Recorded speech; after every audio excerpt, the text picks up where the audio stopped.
안녕하세요.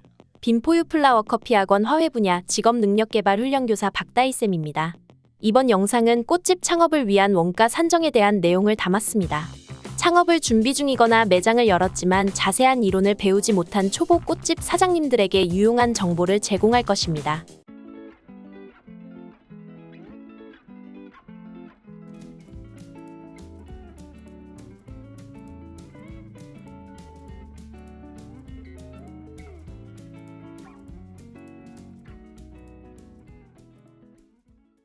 제작 원가란 무엇인가요?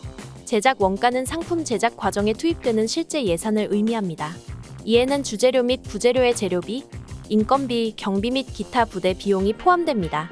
이를 통해 화훼장식 상품을 예정된 기한 내에 제작하며 손익을 예측하여 이익을 극대화합니다. 최소 비용으로 최대 품질의 꽃 상품을 만들어내는 것이 이 가격 책정에 있다고 봐도 과언이 아닙니다. 판매 원가는 어떻게 다른가요? 판매 원가는 제작 원가의 이윤 및 경영비를 포함한 총 가격입니다.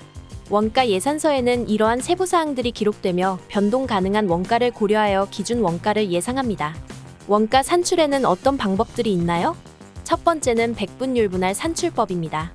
이 방법은 상품 원가, 경영비, 순수익을 적절한 비율로 조정하여 판매 가격을 산정합니다. 퍼센테이지로 해서 상품 원가, 경영비 순수익을 더한 값이 총 판매가가 되는 것입니다. 예를 들어 상품 원가가 50%, 수익 20%라고 가정하면 총 판매가가 100%이므로 경영비는 30%가 되겠지요. 두 번째는 표준비 산출법으로 일반적으로 많이 사용됩니다. 표준 도매가의 운영비와 이윤을 포함하여 가격을 결정합니다. 위 사항을 고려해 표준화된 요율로 정하는 방법입니다. 마지막으로 인건비를 포함한 가격 산출법은 도매 가격에 인건비를 추가하여 최종 가격을 산정합니다. 이 방법도 많이 사용하는 방법으로 각 품목의 도매가에 의해 결정합니다. 꽃다발 상품을 제작하려고 절하 샀다면 이 가격의 3배에서 6배, 그리고 부재료 비용도 도매 가격에서 2배에서 3배 측정하고 인건비를 20에서 30% 정도를 합해서 측정합니다.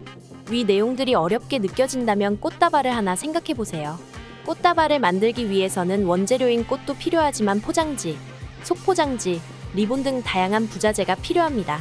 그뿐만 아니라 이 재료들을 사러 자차를 이용해 다녀왔다면 주유비 등 다양하게 고려해야 하지요.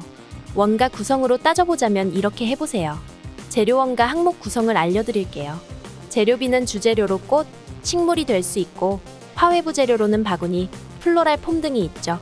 부대 비용 항목 구성을 알려드릴게요. 매장 임대료, 세금, 인건비, 일반 경비, 폐기물 처리 비용, 상품 배송비, 예비비, 기타 경비 등으로 나눌 수 있습니다.